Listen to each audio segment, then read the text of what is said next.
और दूसरी यूनिट में हमने ये देखा था कि एक बिजनेस को आप लीगली रजिस्टर किस तरीके से करा सकते हैं, यानी different forms of registration of business कौन सी हैं। तो आज हम इसकी यूनिट नंबर 3 के मुताबिक बात करेंगे। आज की यूनिट के अंदर जो टॉपिक्स हम स्टडी करेंगे वो 4 टॉपिक्स हैं। सबसे पहले हम बात करेंगे मैनेजमेंट और प्लानिंग के मुताबिक कि बिजनेस की मैनेजमेंट और प्लानिंग कैसे की जाती है। दूसरा टॉपिक आज का हमारा होगा ऑर्गेनाइजेशन ऑफ बिजनेस, कि बिजनेस को प्रैक्टिकली ऑर्गेनाइज कैसे करना है। तीसरा टॉपिक होगा हमारा लीडिंग, यानी कि एक बिजनेस के अंदर जो मैनेजर्स हैं उन्होंने बिजनेस को लीड कैसे करना है। और चौथा टॉपिक हमारा होगा कंट्रोलिंग का, जिसमें हम यही बात सीखेंगे कि बिजनेस एक्टिविटीज को प्रैक्टिकली कंट्रोल कैसे करना है। तो हम सबसे पहले अपने पहले टॉपिक की तरफ आते हैं, जो है management and planning. Management and planning के अंदर हम जो बातें डिस्कस करेंगे उनमें सबसे पहले हम ये बात सीखेंगे what is management, functions of management, understanding planning, planning process and benefits of planning. In 5 topics को पढ़ने के बाद हम इस नतीजे पे पहुंच जाएंगे कि मैनेजमेंट और प्लानिंग का एक बिजनेस के प्रैक्टिकल ऑपरेशन से क्या ताल्लुक है। तो सबसे पहले हम डिफाइन करते हैं what is management. Management includes all those activities which are concerned with the planning, organizing, leading and controlling a business enterprise. Management के अंदर वो तमाम एक्टिविटीज शामिल होती हैं जिसमें हम कारोबार से मुतल्लिका प्लानिंग करते हैं, ऑर्गेनाइज करते हैं, लीड करते हैं बिजनेस एक्टिविटीज को और बिजनेस की परफॉर्मेंस को कंट्रोल करते हैं। बिजनेस के अंदर जो लोग प्रैक्टिकली इन्वॉल्व होते हैं इस मैनेजमेंट के काम के लिए, उन्हें हम मैनेजर्स कहते हैं। मैनेजर्स सुपरवाइज करते हैं मुख्तलिफ डिपार्टमेंट्स की वर्किंग को। अगर हम देखें कि एक बिजनेस में जो मैनेजमेंट है वो किस तरह प्रैक्टिकली काम कर रही है, तो इसके लिए हमें उस बिजनेस के डिफरेंट लेवल्स ऑफ मैनेजमेंट देखने पड़ेंगे। जो लेवल्स ऑफ मैनेजमेंट हैं ये एक कारोबार के अंदर या एक बिजनेस ऑर्गेनाइजेशन के अंदर 3 तरह के हो सकते हैं। सबसे पहला जो लेवल ऑफ मैनेजमेंट होता है उसे हम कहते हैं टॉप मैनेजर्स, जो टॉप मैनेजमेंट में शामिल होते हैं। इनका काम होता है कि ये लॉन्ग टर्म ऑब्जेक्टिव सेट करते हैं कारोबार के, बिजनेस एनवायरनमेंट को स्कैन करते हैं कि बिजनेस बाहर के एनवायरनमेंट में हमारे पास कौन सी अपॉर्चुनिटीज हैं और कौन से थ्रेट्स आ रहे हैं, और उसके मुताबिक प्लानिंग करते हैं। इनके मातहत होते हैं मिडिल मैनेजर्स, जो टॉप मैनेजर्स की दी हुई पॉलिसी को इम्प्लीमेंट करवाते हैं और उसके लिए प्लान डेवलप करते हैं और रिसोर्सेज एलोकेट करते हैं। उसके बाद होते हैं फर्स्ट लाइन मैनेजर। ये first line manager middle managers के मातहत काम करते हैं। ये प्रैक्टिकली एम्प्लॉइज को सुपरवाइज करते हैं, कोऑर्डिनेशन का काम देते हैं और डे टू डे ऑपरेशंस की मॉनिटरिंग करते हैं। तो ये जो तीनों लेवल्स ऑफ मैनेजमेंट होते हैं, एक कारोबार की अच्छी मैनेजमेंट के लिए इनका आपस में कोऑर्डिनेट करना और इनका आपस में एक दूसरे से मरबूत होना बहुत जरूरी है। अगर हम मैनेजमेंट के फंक्शंस की बात करें कि फंक्शंस ऑफ मैनेजमेंट क्या है, यानी मैनेजमेंट से मुराद क्या है, मैनेजमेंट करते हुए हम कौन से काम करते हैं, तो ये 4 तरह के फंक्शंस होते हैं। सबसे पहला मैनेजमेंट का फंक्शन है प्लानिंग। प्लानिंग से मुराद क्या है? प्लानिंग से मुराद ये है it refers to the developing plans to achieve business objective. अगर आपने अपने बिजनेस ऑब्जेक्टिव अचीव करते हैं तो उसके लिए कुछ प्लान डेवलप करें। दूसरा फंक्शन है मैनेजमेंट का ऑर्गेनाइजिंग। ऑर्गेनाइजिंग का मतलब ये है कि आप इस बात की डिटर्मिनेशन करें कि आपने कितनी एक्टिविटीज करनी है प्लान के मुताबिक और इनको कैसे करना है। यानी जब एक दफा प्लानिंग कर रहे हैं तो नेक्स्ट स्टेज होती है ऑर्गेनाइजिंग की। ऑर्गेनाइजिंग के बाद जो स्टेज आती है मैनेजमेंट के अंदर उसे हम कहते हैं लीडिंग। लीडिंग का मतलब ये होता है कि आप सूटेबल पर्संस को हायर करें अपने बिजनेस ऑब्जेक्टिव्स को अचीव करने के लिए। और चौथी चीज है कंट्रोल। कंट्रोल का मतलब ये है कि आपने जो अपनी परफॉर्मेंस का स्टैंडर्ड सेट किया है और जो आपके एम्प्लॉइज ने परफॉर्मेंस दिखाई है उन दोनों का डिफरेंस देखें और चेक करें क्या परफॉर्मेंस वाकई ही उतनी है जितनी आपको चाहिए। तो एक मैनेजमेंट या एक मैनेजर मैनेजमेंट का फंक्शन परफॉर्म करते हुए ये चारों तरह की एक्टिविटीज कर रहा होता है। अब हम सबसे पहले जो एक्टिविटी है प्लानिंग, उसके मुताबिक बात करते हैं, यानी कि प्लानिंग को अंडरस्टैंड करते हैं। प्लानिंग क्या है? It is the first step in managing a business organisation. किसी भी बिजनेस ऑर्गेनाइजेशन को मैनेज करने का ये पहला स्टेप होता है। इसमें हम काम क्या करते हैं? It refers to developing plans for achieving different targets in business. Business में मुख्तलिफ टारगेट्स को अचीव करने के लिए हम प्लान डेवलप करते हैं। अब ये जो प्लान हम डेवलप करते हैं ये अगले 1 महीने के लिए भी हो सकता है, 2 महीने के लिए भी, 6 महीने के लिए भी, 1 साल के लिए भी। ये जो प्लान हम डेवलप करते हैं इनके लिए जरूरी होता है कि ये प्लान जैसे कि नीचे डायग्राम में दिखाया गया है सिंपल हो, स्पेसिफिक हो। स्पेसिफिक से मुराद ये कि वजाहत के साथ बताया गया हो कि ये प्लान हमारा 1 महीने का है, 2 महीने का है या 3 महीने का है। रियलिस्टिक हो यानी हकीकत पर मबनी हो, आर्टिफिशियल प्लान सेट ना किए जाएं। और चौथी बात कंप्लीट हो, मुकम्मल तौर पे ये बात लिखी हो कि सपोज अगले 1 महीने में हमने अपनी सेल्स 20% इंक्रीज करनी है, तो प्लान हम करते हैं, प्लान के बाद रिजल्ट्स आते हैं, रिजल्ट्स के बाद एक्शंस लिए जाते हैं, देन फॉलो अप किया जाता है। तो प्लानिंग की स्टेज यही होती है कि जिसमें हम प्लान सेट करते हैं। अब हम अगर बात करें प्लानिंग प्रोसेस के मुताल्लिक कि एक्चुअली ये प्लान सेट कैसे किए जाते हैं, तो इसमें 5 स्टेप्स इन्वॉल्व होते हैं। स्टेप नंबर 1 जो है उसमें हम करते हैं एनवायरमेंटल एनालिसिस। एनवायरमेंटल एनालिसिस से मुराद ये है कि हम एक्सटर्नल एनवायरनमेंट में मौजूद अपॉर्चुनिटीज को आइडेंटिफाई करते हैं कि यानी कौन सी नई मार्केट्स हैं, कौन से नए कंज्यूमर्स हैं जिनको हम टारगेट कर सकते हैं अपने बिजनेस के लिए। स्टेप नंबर 2 में हम अपना मिशन डिटरमिन करते हैं कि हमारा मिशन क्या है, अगले 3 से 4 साल या 5 सालों के अंदर हम अपनी कंपनी को या अपने कारोबार को कहां तक पहुंचाना चाहते हैं। स्टेप नंबर 3 में हम ये बात करते हैं कि हम अपने ऑब्जेक्टिव्स को एस्टैब्लिश करेंगे, यानी कि हम 1 साल या उससे कम अरसे के लिए अपने ऑब्जेक्टिव सेट करते हैं कि हमने ये काम करना है। स्टेप नंबर 4 में हम एक्शन प्लान डेवलप करते हैं। एक्शन प्लान का मतलब ये होता है कि आप प्रैक्टिकली आइडेंटिफाई करते हैं कि ऊपर दिए हुए ऑब्जेक्टिव्स को हमने स्टेप बाय स्टेप कैसे अचीव करना है। और 5वीं चीज, आप कंट्रोल एस्टैब्लिश करते हैं, आप लिमिट्स रखते हैं प्लानिंग स्टेज पे कि जब भी हम कोई काम करेंगे तो उसमें हमारे कंट्रोल के तरीकाकार ये होंगे, हम मिनिमम ये स्टैंडर्ड अचीव करेंगे। प्लानिंग प्रोसेस के बाद अगर हम बात करें बेनिफिट्स ऑफ प्लानिंग की, यानी इस सारे प्लानिंग की क्या हमें फायदा क्या होता है, ये बिजनेस के लिए क्यों जरूरी है, what is the importance of planning और why planning is necessary for a business organisation, तो उसके कुछ फायदे यहाँ पे लिखे हुए हैं, जिनमें से पहला है it increases efficiency. Business efficient हो जाता है, यानी थोड़ी कॉस्ट लगा के आप बेहतर रिजल्ट्स अचीव कर सकते हैं। दूसरा फायदा है इट रिड्यूसेस बिजनेस रिस्क। आप बिजनेस रिस्क को रिड्यूस कर लेते हैं। जो बिजनेस को रिस्क फ्यूचर में सामने नजर आ रहे होते हैं, अगर आपने एडवांस में प्लानिंग की हो तो उनको पहले ही टैकल कर सकते हैं। तीसरा फायदा इसका ये होता है इट फैसिलिटेट्स प्रॉपर कोऑर्डिनेशन। इससे प्रॉपर कोऑर्डिनेशन हो जाती है चीजों की। चौथा फायदा होता है इट एड्स इन ऑर्गेनाइजिंग। इससे बिजनेस ऑर्गेनाइज करने में फायदा होता है। जाहिर बात है अगर आपने प्लान डेवलप किए हो तो उसके बाद ही आप अच्छे तरीके से चीजों को ऑर्गेनाइज कर सकते हैं। 5वां फायदा है it gives right direction to the business. Business को राइट डायरेक्शन आप दे सकते हैं।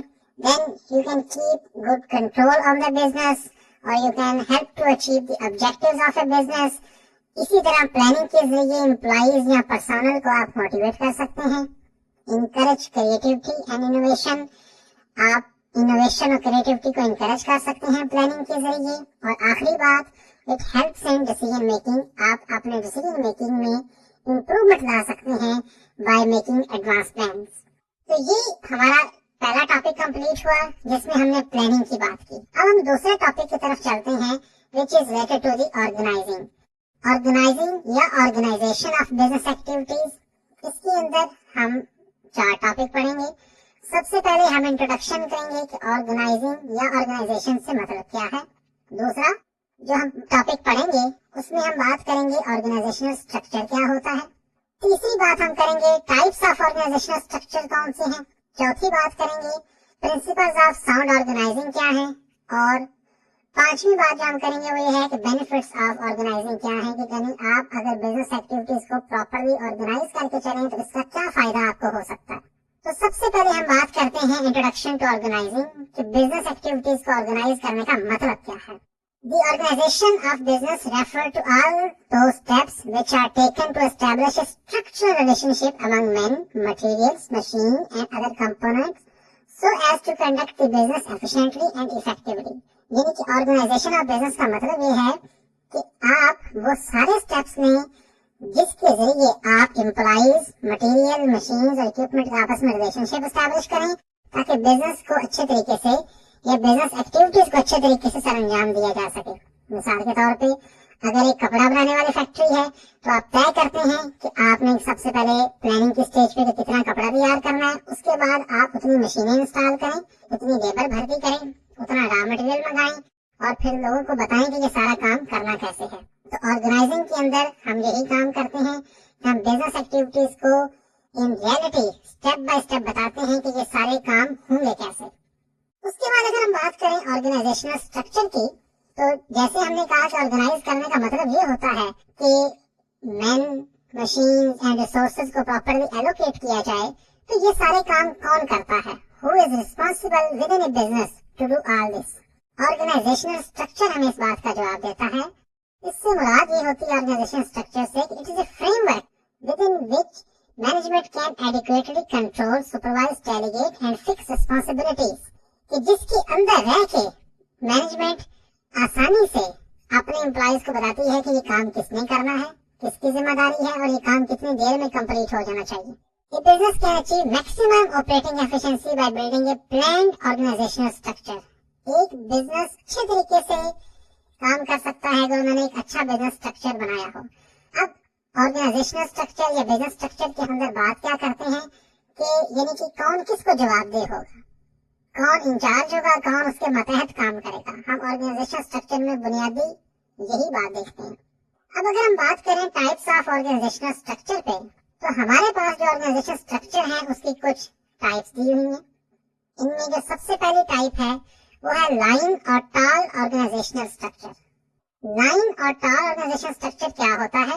इन it there is a direct flow of authority from the top executive to their departmental heads and then down to the employees. यानी जो कारोबार का chief executive officer होता है, जो कारोबार का हेड होता है, वो डायरेक्ट कम्युनिकेशन करता है, जैसे कि नीचे तस्वीर में दिया हुआ है, अपने मैनेजर्स को। वो मैनेजर मार्केटिंग हो सकता है, मैनेजर प्रोडक्शन हो सकता है, और वो मैनेजर आगे डायरेक्ट बात करते हैं वर्कर से थ्रू देयर फोरमैन। तो ये सबसे पहला ऑर्गेनाइजेशन स्ट्रक्चर का तरीकाकार फॉलो किया जाता है, ये स्ट्रक्चर फॉलो किया जाता है। इससे फायदा ये होता है कि जो ऑर्गेनाइजेशन का हेड है वो डायरेक्ट बात कर सकता है टू दी वर्कर्स और to the lower level managers. जो दूसरा ऑर्गेनाइजेशनल स्ट्रक्चर है उसे हम कहते हैं फंक्शनल स्ट्रक्चर। इसमें ये काम होता है कि ऑर्गेनाइजेशन की एक्टिविटीज पर्टिकुलर डिपार्टमेंट के मुताबिक ही रख के उनका स्ट्रक्चर डिफाइन किया जाता है। जैसे एक बिजनेस का हेडक्वार्टर हो और बिजनेस में अगर 4 एक्टिविटीज परफॉर्म हो रही हैं, research and development, production, marketing, accounting and finance, तो जो हेड ऑफिस है वो इन चारों तरह के डिपार्टमेंट्स को डायरेक्टली देख रहा होगा। इसी तरह एक और ऑर्गेनाइजेशन स्ट्रक्चर की टाइप है जिसे हम कहते हैं line and staff organisation. Organisation structure की टाइप है ये फंक्शनल एरियाज और लाइन एरियाज को आपस में मिक्स करता है। यानी हमने जो पहले 2 टाइप्स पढ़ी हैं ऑर्गेनाइजेशन स्ट्रक्चर की, उन दोनों को अगर हम आपस में मिक्स कर दें तो ये बन जाता है लाइन एंड स्टाफ ऑर्गेनाइजेशन, जिसमें जैसे आप तस्वीर में देख सकते हैं जो आपका सेल्स मैनेजर होता है उसके नीचे होते हैं डिफरेंट रीजन के सेल मैनेजर, रीजन ए का सेल मैनेजर, रीजन बी का, रीजन सी का, और उसके नीचे उसके मतहत लोग होते हैं। इसके अलावा मार्केट फोरकास्टर और ट्रेनिंग डायरेक्टर भी उसके साथ होते हैं। इसके बाद एक और भी ऑर्गेनाइजेशन स्ट्रक्चर की टाइप है जिसे हम कहते हैं टीम स्ट्रक्चर। टीम स्ट्रक्चर क्या होता है? ये बेसिकली डेवलप किया जाता है किसी एक पर्टिकुलर टास्क या प्रोजेक्ट को कंप्लीट करने के लिए मुख्तलिफ डिपार्टमेंट्स में से वर्कर्स और मैनेजर्स दिए जाते हैं, और टीम स्ट्रक्चर एक खास मुद्दत के लिए होता है, एक खास स्पेसिफिक प्रोजेक्ट के लिए होता है। टीम स्ट्रक्चर के जरिए भी आप बहुत सारी एफिशिएंसीज अचीव कर सकते हैं। तो ये 4 टाइप्स थी ऑर्गेनाइजेशनल स्ट्रक्चर की। अब हम बात करेंगे प्रिंसिपल्स ऑफ साउंड ऑर्गेनाइजेशन। तो ये जो ऑर्गेनाइजिंग या ऑर्गेनाइजेशन जिसके मुताबिक हम पढ़ रहे हैं, इसकी कुछ स्ट्रॉन्ग या अच्छे प्रिंसिपल्स कौन से हैं जिनके जरिए हम इस बात का तयन कर सकते हैं कि एक बिजनेस को अच्छे तरीके से ऑर्गेनाइज किया जाए। इन प्रिंसिपल्स में शामिल है सबसे पहले division of labour. Division of labour का मतलब ये है कि आप बिजनेस के एक्टिविटीज को अच्छे तरीके से परफॉर्म करने के लिए उनको मुख्तलिफ एम्प्लॉइज में आपस में डिवाइड कर दें। उसके बाद है डिपार्टमेंटलाइजेशन। दूसरा प्रिंसिपल जो है साउंड ऑर्गेनाइजेशन का वो ये है कि आप ऑर्गेनाइजेशन में जब काम करें तो डिफरेंट डिपार्टमेंट्स बना के करें। तीसरा प्रिंसिपल है रिस्पॉन्सिबिलिटी विद अथॉरिटी, कि आप जब किसी पर्सन को रिस्पॉन्सिबिलिटी दें कि आपने ये काम कंप्लीट करना है, तो साथ उसे अथॉरिटी भी दें कि वो ये काम कंप्लीट करे। चौथा प्रिंसिपल है स्पैन ऑफ मैनेजमेंट का। इससे मुराद ये है कि नंबर ऑफ पर्सन कितने आपके मतहत काम करेंगे, ताकि आपको पता हो कि आपने जो एक्टिविटी परफॉर्म करनी है उसे पूरा करने के लिए आपके पास कितने वर्कर्स मौजूद हैं। उसके बाद है डिसेंट्रलाइजेशन। डिसेंट्रलाइजेशन का मतलब ये होता है कि आप वर्कर्स और मैनेजर्स को इख्तियार देते हैं कि वो बार बार आपसे अप्रूवल लिए बगैर कुछ एक्टिविटीज परफॉर्म कर सकें जो बिजनेस ऑपरेशंस के लिए नेसेसरी हों। और आखिरी प्रिंसिपल है साउंड ऑर्गेनाइजेशन का, यूनिटी ऑफ कमांड। इसका मतलब ये है कि जो इंस्ट्रक्शंस हैं एक्टिविटीज को परफॉर्म करने के लिए वो एक ही हेड से आ रही हूँ, वो मल्टीपल हेड से ना आ रही हूँ, ताकि पता चले कि who is the in charge of the whole affairs. अब हम बात करते हैं ऑर्गेनाइजिंग के बेनिफिट्स की, यानी बिजनेस एक्टिविटीज को ऑर्गेनाइज करने का फायदा क्या होता है।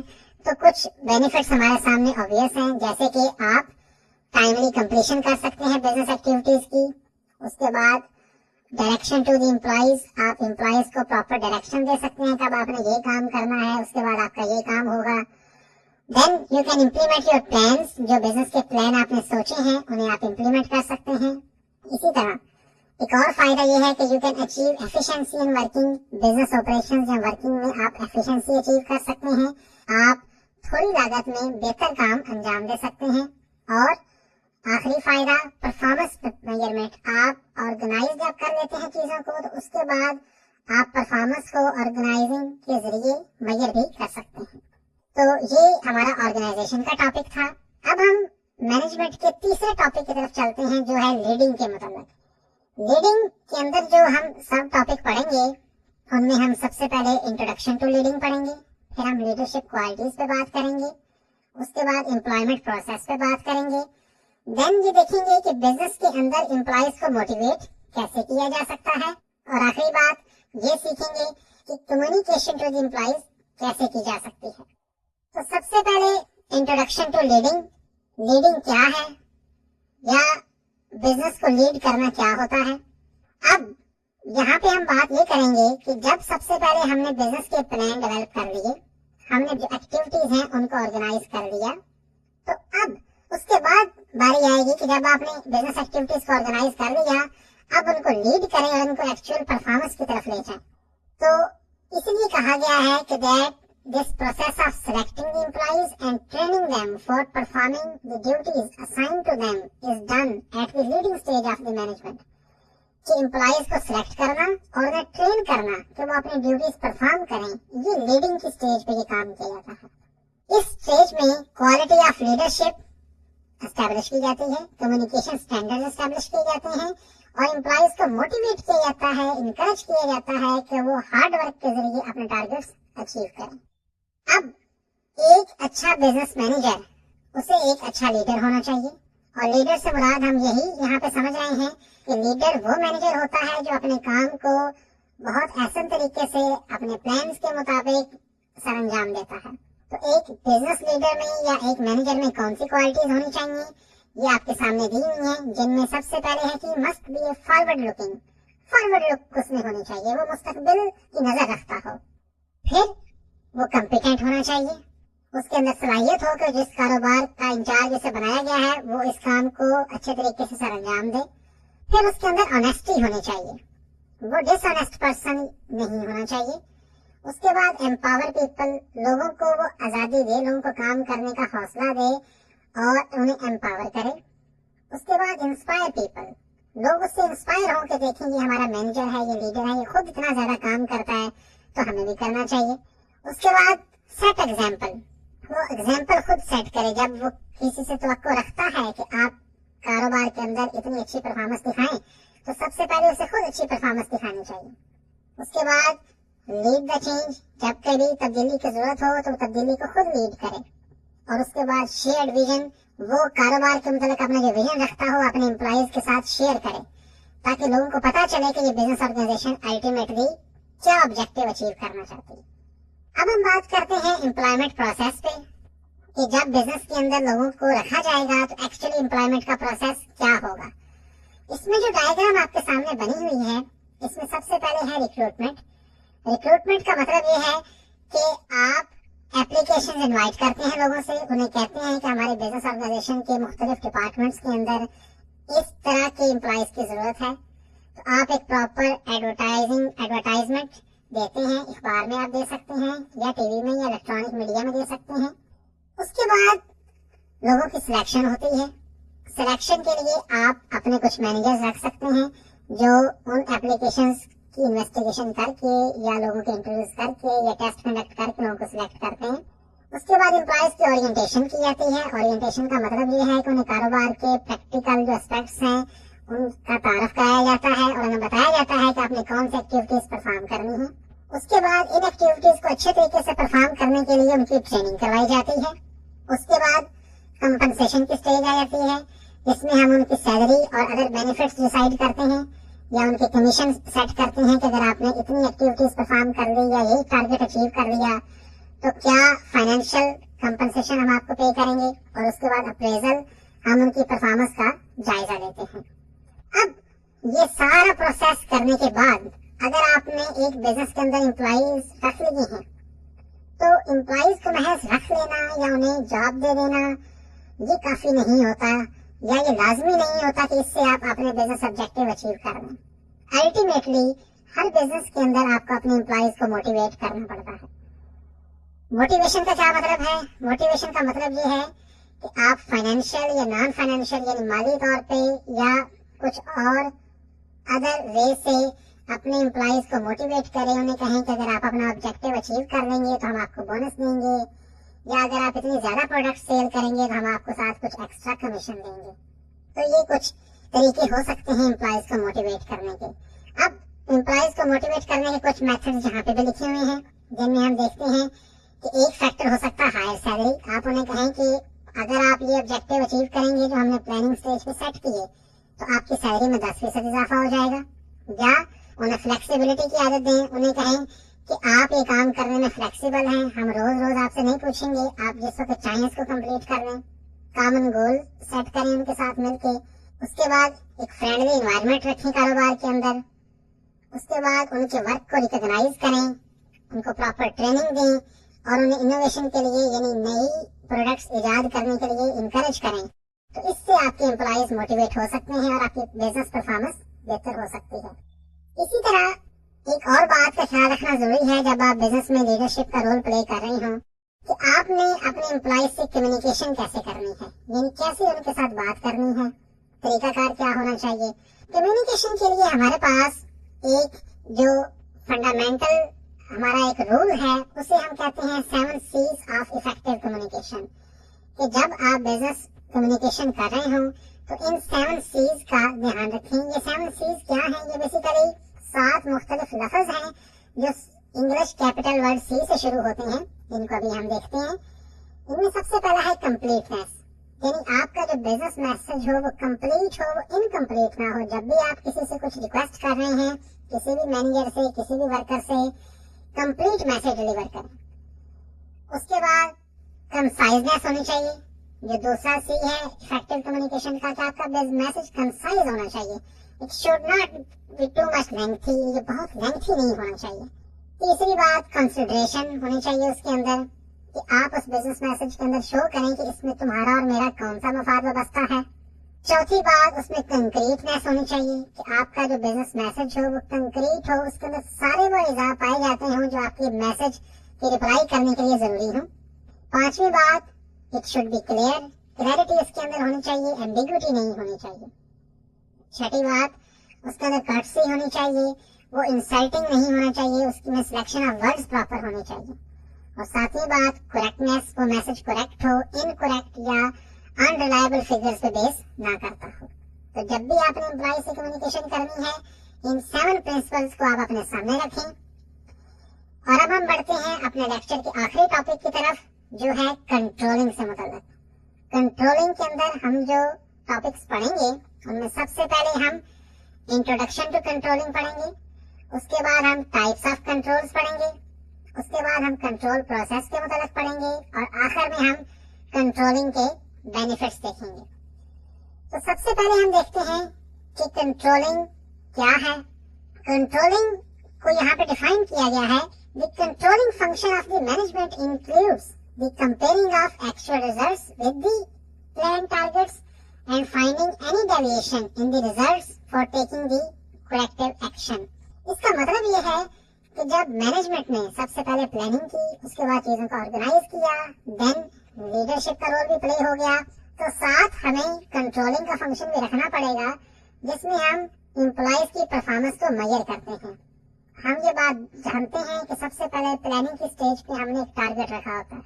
सपोज हमने ये टारगेट रखा प्रोडक्शन डिपार्टमेंट के लिए कि आपने 50% परफॉर्मेंस या 50% प्रोडक्शन इंक्रीज करनी है, तो उस परफॉर्मेंस को हम मेजर करेंगे एट द मंथ एंड और एट द ईयर एंड। हम देखेंगे कि क्या वाकई वो प्रोडक्शन इंक्रीज हुई है। जो डायग्राम नीचे दी हुई है जिसमें हमने बताया हुआ है कि कंट्रोलिंग के लिए जो जरूरी स्टेप्स हैं वो कौन से हैं, उनमें सबसे पहला है आप परफॉर्मेंस को नंबर 1 मेजर करें, number 2 comparison of actual performance with the plan targets, आप प्लान टारगेट्स के साथ एक्चुअल परफॉर्मेंस का कंपैरिजन करें, और तीसरे स्टेप पे आपको प्रॉब्लम पता चलेगा कि क्या आपके बिजनेस की परफॉर्मेंस आपके टारगेट्स के लिहाज से अच्छी रही है या बुरी रही है, यानी क्या आपने अपने टारगेट्स अचीव कर लिए हैं या अचीव नहीं किए। अब ये जो कंट्रोलिंग का प्रोसेस एस्टेब्लिश किया जाता है, इसमें कुछ टाइप्स ऑफ कंट्रोल्स इन्वॉल्व होते हैं। 3 तरह के कंट्रोल इन्वॉल्व होते हैं एक बिजनेस के अंदर। सबसे पहले जो टाइप ऑफ कंट्रोल है हम कहते हैं feed forward control. It is the first type of control where the supervisory और checking mechanism is placed at the input level, यानी जहाँ पे आप इनपुट दे रहे होते हैं वहाँ पे सुपरवाइजरी या चेकिंग मैकेनिज्म रखा जाता है ताकि डेफिशिएंसी का पता चल जाए। मिसाल के तौर पे अगर एक चीनी बनाने वाली कंपनी है या कारखाना है, तो उसमें जब उसके इंग्रेडिएंट्स मिक्स किए जाते हैं चीनी बनाने के लिए, तो जिस स्टेज पे रॉ मटेरियल शामिल किया जाता है प्रोडक्शन की मशीनों में, उस स्टेज पे ये ध्यान रखा जाता है कि क्या सारे ही जरूरी अज्जा मिक्स कर लिए गए हैं। उसके बाद कंकरेंट कंट्रोल के अंदर ये बात देखी जाती है कि जो प्रोसेसिंग स्टेज है क्या वो सही तरीके से सरंजाम दे रही है किसी भी बिजनेस की। जैसे अभी हमने चीनी के कारखाने की मिसाल ली कि जब चीनी के अंदर आप बनाने के लिए मशीन के अंदर आप सारा रॉ मटेरियल डाल देंगे, तो आप प्रोसेस को भी एक्चुअली मॉनिटर करेंगे कि क्या जितनी हीट चाहिए, जितना प्रोसेस के अंदर सारी चीजों की मिक्सिंग होनी चाहिए, क्या वो वाकई हो रही है जिससे एक फिनिश प्रोडक्ट बन पाएगी। और तीसरा टाइप ऑफ कंट्रोल है फीडबैक कंट्रोल। इसमें आप ये देखते हैं कि जब फाइनल प्रोडक्ट बन जाए तो उसको अपने प्री एग्रीड सैंपल के साथ कंपेयर करें और देखें कि क्या वाकई वही चीज बनी है जो आप बनाना चाह रहे थे। तो ये 3 तरह के कंट्रोल होते हैं जो बिजनेस में डिफरेंट लेवल्स पे यूज किए जाते हैं। इसी तरह हम आगे देखते हैं कि ये जो कंट्रोलिंग का सारा प्रोसेस है ये होगा कैसे, एक्चुअली प्रैक्टिकल स्टेप्स क्या होंगे। तो कंट्रोल प्रोसेस के अंदर 5 स्टेप्स इन्वॉल्व होते हैं। सबसे पहला स्टेप जो इन्वॉल्व होता है उसे हम कहते हैं number 1 we set standards by which performance will be measured. हम सबसे पहले at the stage of planning ये बात तय करते हैं कि हम किन स्टैंडर्ड्स के अगेंस्ट आपकी परफॉर्मेंस मेजर करेंगे। मिसाल के तौर पे अगर एक कारखाने के अंदर जूते बनते हैं तो हम हर वर्कर को कह देते हैं कि महीने के एंड पे हम देखेंगे कि क्या आप में से हर एक ने 300 जूतों के जोड़े बनाए हैं या नहीं बनाए। दूसरे स्टेप में वो मेजर परफॉर्मेंस, हम हर एक वर्कर की परफॉर्मेंस मेजर करते हैं। अब मिसाल के तौर पे कुछ वर्कर्स ने 300 जूतों के जोड़े बना लिए, कुछ ने 250 बनाए, कुछ ने 350 बनाए, तो किसी की परफॉर्मेंस जो हमने लिमिट सेट की थी, जो स्टैंडर्ड सेट किया था उससे इंक्रीज हो गई, किसी की डिक्रीज हो गई। तीसरे स्टेप में हम क्या करते हैं, वो compare actual performance with standards and identify any deviations. हम जो प्लानिंग के स्टेज पे स्टैंडर्ड सेट किए होते हैं उसके साथ एक्चुअल रिजल्ट्स को कंपेयर करते हैं और देखते हैं कि डेविएशंस कहाँ पे हैं, यानी फर्क कहाँ पे आ रहा है। चौथे स्टेप में हम ये काम करते हैं वो determine the reasons for deviation. हम इस बात का पता लगाते हैं कि अगर एक वर्कर ने अपना काम पूरा नहीं किया, यानी अगर उसे टारगेट दिया गया था कि 300 जोड़े वो जूतों के बनाए और उसने सिर्फ 250 बनाए हैं, तो क्यों कम वो 50 जोड़े उसने कम बनाए हैं, आखिर वजह क्या रही है, क्या मशीन सही नहीं चलती रही, क्या वो बंदा एब्सेंट रहा है, क्या उसे रॉ मटेरियल नहीं मिला, जो भी हो। और 5वें स्टेप के अंदर वी टेक करेक्टिव एक्शन। हम करेक्टिव एक्शन लेते हैं ताकि जो हमारे प्लान हैं उनके मुताबिक परफॉर्मेंस हो। तो ये है कंट्रोल प्रोसेस। अब आखिर में हम बात करेंगे बेनिफिट्स ऑफ कंट्रोलिंग की, कि कंट्रोलिंग के बेनिफिट्स क्या हो सकते हैं। एक बिजनेस के अंदर जब आप उसकी परफॉर्मेंस को कंट्रोल करते हैं तो सबसे पहला फायदा ये होता है कि यू मेजर परफॉर्मेंस, आपको आपकी परफॉर्मेंस मेजर होकर सामने आ जाती है। आपको पता चलता है कि आपके बिजनेस में कितनी एक्टिविटीज हो रही हैं और वो किस स्टेज पे हैं और अभी उनकी क्या परफॉर्मेंस है। दूसरा फायदा होता है रिस्क आइडेंटिफिकेशन। आपको पता चल जाता है कि आपके बिजनेस के अंदर रिस्क कौन कौन से हैं और कौन से ऐसे एरियाज हैं जहां से आपकी परफॉर्मेंस अफेक्ट हो सकती है। तीसरा फायदा आपको ये होता है कॉस्ट सेविंग्स। अगर आप अपने प्लान्स को अपनी आउटपुट के साथ कंपेयर करते रहेंगे तो आपको पता चलता रहेगा कि आपकी कॉस्ट सेव हुई है या नहीं, या आपका कुछ एक्स्ट्रा पैसे तो नहीं लगा है। चौथा फायदा होता है यू टेक करेक्टिव एक्शन। आपको जब ये पता चल जाता है कि आपकी परफॉर्मेंस या आपके वर्कर्स की परफॉर्मेंस फैक्ट्री में एज पर स्टैंडर्ड नहीं है, एज पर प्लानिंग नहीं है, तो आप फिर मजीद वर्कर भर्ती करते हैं या पहले से अच्छी मशीनें रखते हैं ताकि आप अपने टारगेट्स अचीव कर सकें। और आखिरी फायदा होता है रीप्लानिंग का, कि अगर कंट्रोलिंग में आपको पता चले कि आपकी प्लानिंग अच्छी नहीं थी तो कंट्रोलिंग के रिजल्ट्स को सामने रखते हुए आप अपनी एक्टिविटीज को दोबारा प्लान कर सकते हैं। तो ये था हमारा यूनिट नंबर 3, जिसमें हमने मैनेजमेंट ऑफ बिजनेस के मुतालिक पढ़ा कि आप प्रैक्टिकली बिजनेस को मैनेज कैसे करेंगे। इसके अंदर हमने 4 टॉपिक्स पढ़े, जिसमें हमने सबसे पहले प्लानिंग पे बात की, फिर ऑर्गेनाइजिंग पे बात की, फिर लीडिंग पे बात की और आखिर में हमने कंट्रोलिंग प्रोसेस पे बात की। तो आप अपने स्टडी टेक्स्ट के अंदर इसका मजीद मुतालिया करें। अब हम नेक्स्ट लेक्चर में देखेंगे कि बिजनेस ऑपरेशंस को अच्छे तरीके से कैसे चलाया जा सकता है। अल्लाह निगहबान।